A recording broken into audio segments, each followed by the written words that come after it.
मुंबईच्या कुर्ला आणि चेंबूर परिसरात सखल भागात गुडघाभर पाणी साचले। गुडघाभर पाण्यातून मार्ग काढताना नागरिकांची दमछाक होते आहे। वाहनांचा वेग सुद्धा मंदावलाय। मुंबईच्या अनेक सखल भागात सुद्धा पाणी साचलंय, त्याचा थेट परिणाम वाहतुकीवर सुद्धा होतोय। वाहनांचा वेग मंदावलाय। अनेक भागात अनेक रस्त्यांवरून पाणी सध्या वाहतंय। काही भागात गुडघाभर पाणी साचलेलं आहे। कुर्ला आणि चेंबूर परिसरात सखल भागात गुडघाभर हे पाणी साचलंय, त्याच्यामुळे वाहतूक सुद्धा मंदावलेली आहे। काही पर्यायी रस्त्यांवरून सुद्धा आता वाहतूक सुरू करण्यात आली आहे। काही रस्त्यांवर पाणी साचल्यामुळे आता घटना आपल्याला स्पष्टपणे पाहायला मिळते आणि ज्याने गाड्यांचा जो वेग आहे तो सुद्धा मंदावलेला आहे। ही सगळी दृश्य आपण या ठिकाणी पाहतोय। कशा पद्धतीने या ठिकाणी पाणी साचलेलं आहे आणि या पाण्यातून मार्ग काढताना आपल्याला गाड्या सुद्धा जाताना स्पष्टपणे पाहायला मिळतात। ही सगळी दृश्य आपण या ठिकाणी पाहतोय।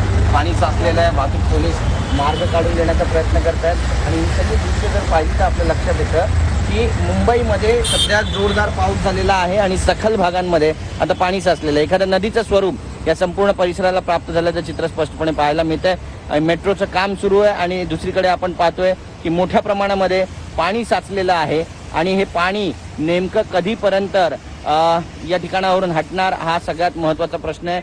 जवळपास 3 तास आता महानगरपालिकेनं आणि त्यासोबतच IMDनं मुंबईमध्ये मुसळधार पाऊस पडेल अशी शक्यता वर्तवलेली आहे आणि ही सगळी दृश्य जर पाहिली तर आपल्या लक्षात येतं की जनजीवन काही प्रमाणामध्ये सध्या तरी विस्कळीत होतानाचं चित्र स्पष्टपणे पाहायला मिळतंय। त्यामुळे यातून मुंबईकरांची सुटका होणार आहे का हा आत्ताच्या घडीचा सगळ्यात महत्त्वाचा प्रश्न आहे। कॅमेरा पर्सन योगेश गुरवसह गिरीश गायकवाड, TV9 मराठी, मुंबई।